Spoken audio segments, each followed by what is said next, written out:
ఇప్పుడే జీ5 app download చేయండి. చూడండి మీ ఫేవరెట్ టీవీ షోస్ ఎప్పుడైనా ఎక్కడైనా. రాగిణి, అర్థం లేని ఆవేశంతో ఉన్న గొడవని పెద్ద చేయకు. అమ్మా, ఎక్కడో ఏదో పొరపాటు జరిగింది. జగదాత్రి ఇలాంటి పని ఎప్పటికీ చేయదు. సాక్ష్యాలతో సహా పట్టుపడిపోయినా కూడా ఇంకా ఏందమ్మా, మా పాప అట్టంటిది కాదు ఇట్టంటిది కాదని చెప్తా ఉండారు. నీ భర్తతో నువ్వు తాళి కట్టించుకోవడానికి నువ్వెందుకు ఇంత ఆలోచిస్తున్నావు? ఎందుకింత భయపడుతున్నావు? ఎందుకు నీ పెళ్లిని నువ్వే ఆపాలనుకుంటున్నావు? ఎందుకో నేను చెప్పనా? మీకు అసలు పెళ్ళే కాలేదు కాబట్టి.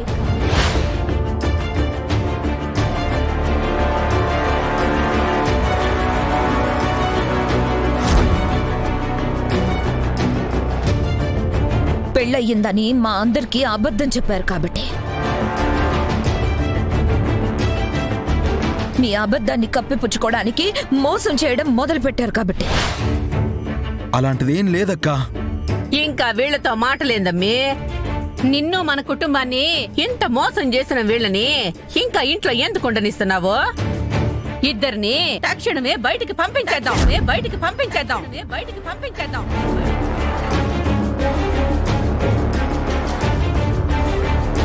ఈ రోజు కోసమే ఇన్ని రోజులుగా నేను ఎదురు చూస్తున్నానే.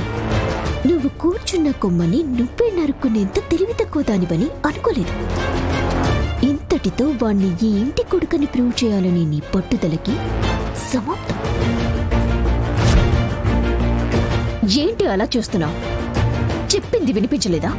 పోండి బయటికి. ఏంటి చెప్తుంటే అర్థం కావట్లేదా? పోండి బయటికి.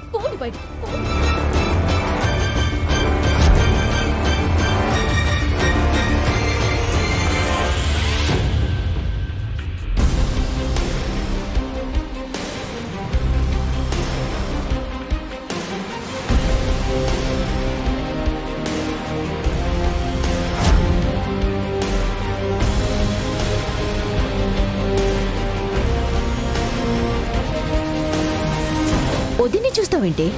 వదిన ఆపుతుందనుకుంటున్నావా? నేను ఈ పని చేయటం ఒక్క నిమిషం లేట్ అయినా వదినే పని చేసేది. పోండి. చెప్తుంటే అర్థం కావట్లేదా? పోండి.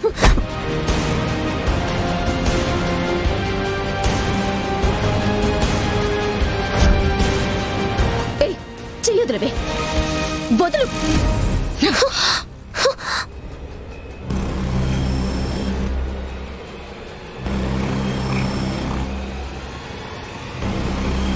పెళ్లి కాని వాళ్ళమైతే, ఈ నిశ్చితార్థం ఆపాలనుకున్న వాళ్ళమైతే మీ అందరి ముందు ఈ ఉంగరాలు మేమెందుకు మార్చుకుంటాం వదినా?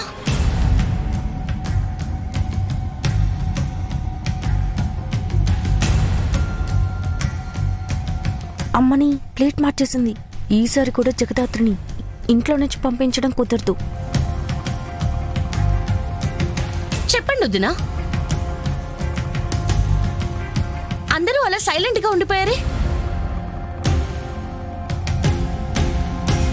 ఇప్పుడు కూడా మేము మీ నిశ్చితార్థాన్ని ఆపాలనుకున్న వాళ్ళమే కదా. నేను కానీ కేదార్ కానీ ఏమీ చేయలేదు. ఉంగరాలు ఇచ్చారు, మేము మార్చుకున్నాం. అది కూడా మీరందరూ చూశారు కదా. అంటే చిన్నపిల్ల అబద్ధం చెప్పిందంటున్నావా? పొరపాటు పడుండొచ్చు కదా అంటున్నాను నిషి. ఇంట్లో పనులు చేస్తూ ఉంటాను. ఒక రూమ్ లో నుంచి ఇంకో రూమ్ కి కూడా నేను వెళ్తూ ఉంటాను. అలా నన్ను కేదార్ని స్టడీ రూమ్ లో చూసి కన్ఫ్యూజ్ అయి ఉండొచ్చు కదా.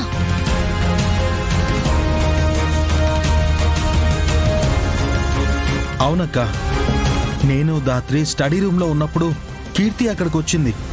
మేం చూసాం, మాట్లాడాం కూడా. మేమే ఆ రింగ్స్ అక్కడ పెట్టుంటే కీర్తి చూసిందేమో అన్న అనుమానంతో అక్కడి నుంచి తీసేసేవాళ్ళం కదా. తీయలేదంటే మేమక్కడ పెట్టలేదు అనే కదా అర్థం. అవునమ్మా కౌశికి, వీళ్ళు చెప్తుంది కూడా నిజమే కదా. అయినా పెళ్లి చేపిస్తున్నారు కదా. వీళ్ళకి నువ్వు చెప్పినట్టు పెళ్లి కాకుంటే అప్పుడు కూడా పెళ్లి చేసుకోరు కదా. సరే అయితే పెళ్లి కూడా వెంటనే పెట్టేసుకుందాం బామ్మగారు. అప్పుడు తెలిసిపోతుంది ఏది నిజమో ఏది నాటకమో.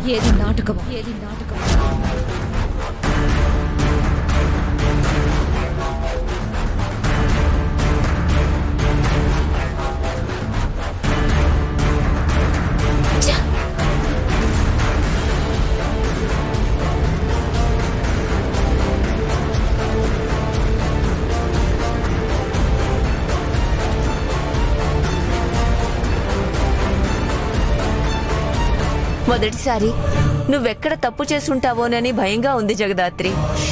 సుబ్బు, నువ్వేం చెప్పకు. నేను చెప్పేది జాగ్రత్తగా విను.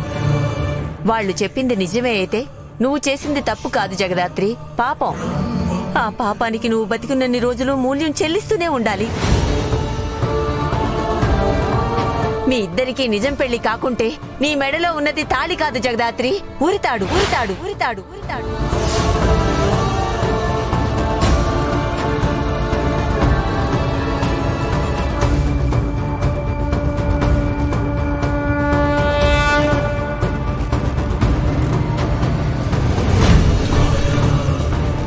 నీ ప్రాణం, నీ పరువు తీసే ఉరితాడుని నీ మెడలో వేసుకుని తిరుగుతున్నావు. నిజం బయటపడిన రోజు ఆ తాడే బిగుసుకొని నీకు ఉరితాడే నీ ప్రాణం తీసేస్తుంది జగదాత్రి.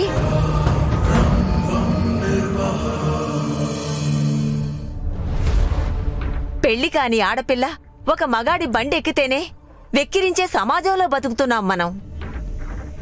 అలాంటిది నువ్వు పెళ్లి కాకుండానే కేదార్ భార్యగా ఇన్ని రోజులు బతికావంటే ఈ సమాజం, నీ చుట్టూ ఉన్న జనాలు రాబందుల్లా నిన్ను పీకు తింటారు.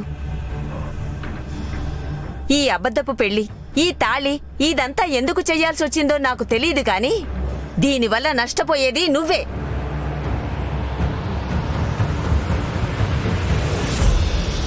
కేదార్ మగాడు ఇదంతా అయిపోగానే వేరే పెళ్లి చేసుకుని సంతోషంగా ఉంటాడు. కానీ నువ్వు చచ్చేదాకా ఈ నిందని మోసుకుంటూ బతకాలే తప్ప వేరే మార్గం ఉండదు.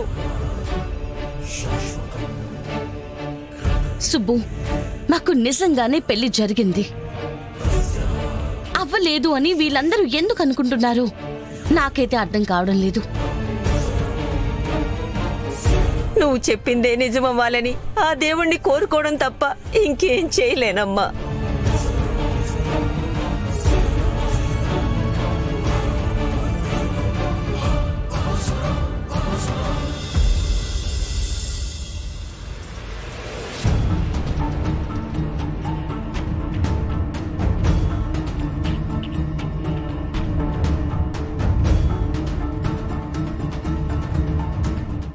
జీ5 యాప్ డౌన్లోడ్ చేసి అన్ని ఎపిసోడ్స్ పూర్తి ఉచితంగా చూడండి.